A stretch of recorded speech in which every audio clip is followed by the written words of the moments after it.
Hamas ইসরায়েলের যুদ্ধবিরতির পর অবরুদ্ধ গাজার উত্তরাঞ্চলে সোমবার অর্থাৎ ২৭ জানুয়ারিতে একদিনে ফিরেছেন ৩ লাখেরও বেশি ফিলিস্তিনি নাগরিক।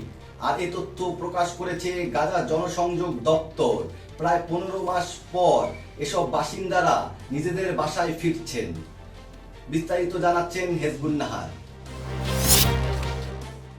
ইসরায়েলি বাহিনীর তাণ্ডবে উত্তর গাজার বাসিন্দাদের একটি বড় অংশ এতদিন গাজা উপত্যকার দক্ষিণ ও মধ্যাঞ্চলে আশ্রয় নিয়েছিলেন।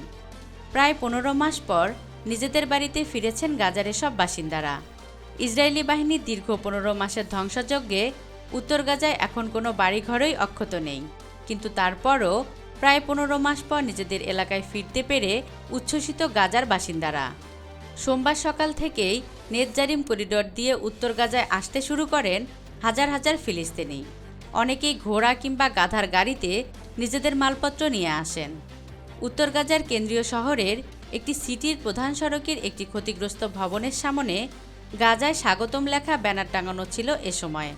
গাজায় হামাসের এক মুখপাত্র এএফপিকে জানিয়েছেন, উত্তর গাজায় ফিরে আসা এই বাড়িঘর হারানো এসব ফিলিস্তিনিদের সাময়িক আশ্রয় হিসেবে অন্তত ১,৩৫,০০০ তাঁবু প্রয়োজন। ২০২৩ সালের ৭ অক্টোবর ইসরায়েলি ভূখণ্ডে নজিরবিহীন হামলা চালিয়ে ১২০০ মানুষকে হত্যা করে ফিলিস্তিনের স্বাধীনতাকামী সংগঠন হামাস, আর জিম্মি করে নিয়ে যায় ২৫০ জনেরও বেশি মানুষকে। এর প্রতিবাদে সেদিন থেকেই গাজা উপত্যকায় অভিযান শুরু করে ইসরায়েলি সামরিক বাহিনী।